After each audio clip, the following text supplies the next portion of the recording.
What if we told you that you have had an account opened up in your name with untold amounts of money in it at birth?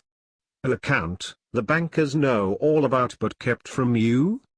An account that if you knew how to access, could get you out of debt? Or more?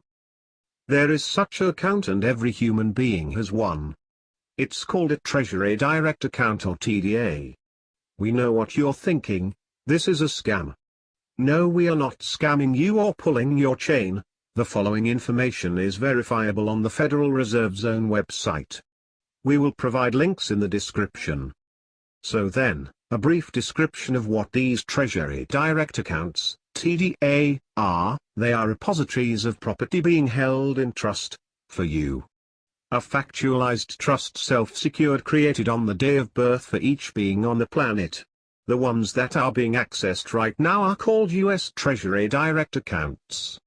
There are so many accounts all around the planet with your name on it, you would be staggered. Not all of them are ever seen. There is state level, federal level, international level. All these districts. In the old days, someone might find one of these accounts, like a state level one, and there would be like 300-400 million in it, and the PTW bankers would say take it and go, sign this and never come back. The bankers would laugh because there would be billions of dollars left behind and that person would never know about their billions. Everything on the planet was put into one big trust. This is all the property held in the trust. This property is a conversion of you.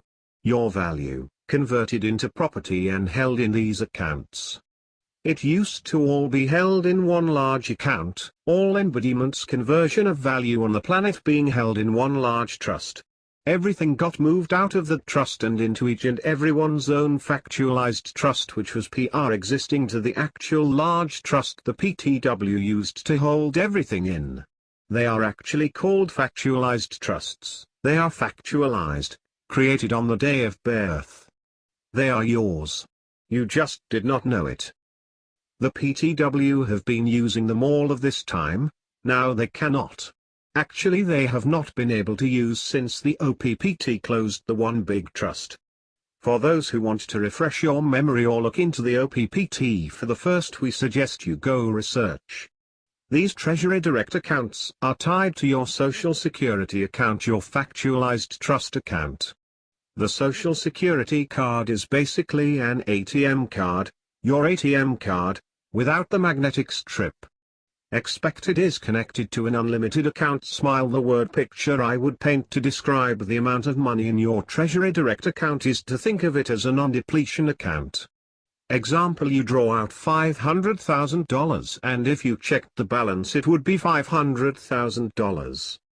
So, it's time you start accessing what's yours. What the elite bankers don't want you to know about.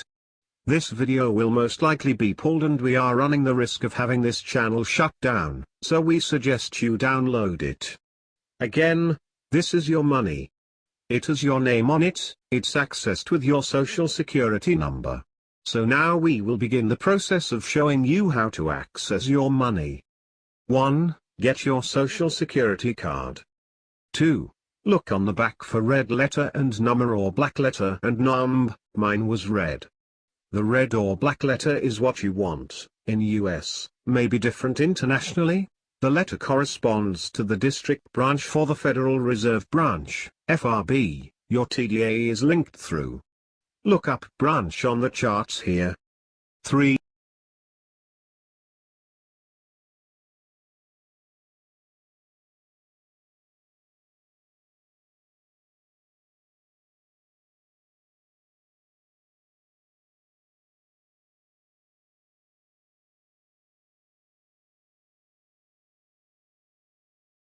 3. Find the section that corresponds to your letter.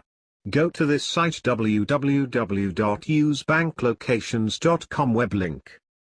You can either type in the routing number or the bank name or FRB and the main city. It will look something like this when you click on the routing number that gets returned in a broader search. This is an example of a FRB routing number screen. Notice the first highlight with a T. This should say Fed ACH if it is a valid routing number for setting up a funds transfer.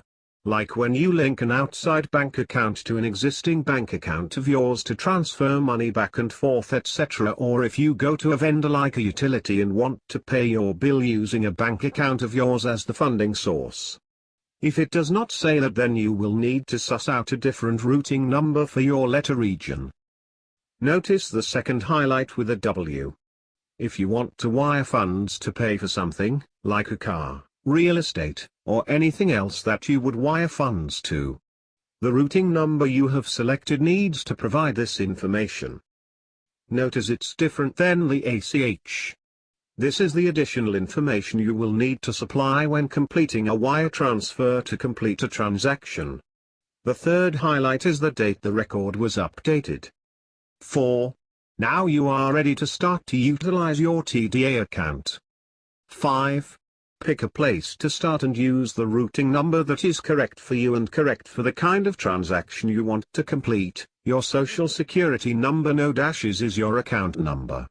Note, when filling in a routing number, some forms cap you at 9 digits. If you have too many, drop the 0 from the end of the routing number. 6. You would select checking from the drop-down menu. When entering information about the account, you use your name that is on your social security card as the account holder's name. You use the FRB branch address as the billing address. Use your phone hash as the phone. Updates to routing numbers. The capital letter refers to the district FRB and will match the letter on back of your SS card. B just successfully used 021001208 to pay my car insurance. The only time that number has not worked was for my purported student loan. In that instance I used 021050466. E. The Richmond ACH routing number that worked for me for a Wells Fargo credit card, routing number 051050339. When I plugged that in, the bank and address auto-filled. EFRB Richmond routing number 051050009. If you are not having success with 051000033. Sometimes there are branch Federal Reserves like the one in Denver. Its mother is the Federal Reserve in Kansas City. Always use the main reserve routing number, not the branch, as the main holds your accounts. Anyone having trouble accessing or being blocked in any way, ask your bank for the reason code. We recommend just using this to get out of debt. The elite is planning to use this as a carrot to dangle in front of you, in order to possibly get you to agree to the implantation of RFID chips, giving them complete control over your buying, selling and banking business. A chip they can remotely turn off when you don't play by the rules. It's time to show them the scam is up and you want what's yours. That you are not a slave. At the same time, we need to voice our message of ending the Federal Reserve System and getting the government and the government alone, to print and issue into circulation interest-free currency backed by precious metals, etc., thus circumventing the Federal Reserve issuing currency to our government at interest and thus enslaving all people. We can change the world. We are the real revolution. We are anonymous. We are legion. We can forgive, but we will never forget. Expect us.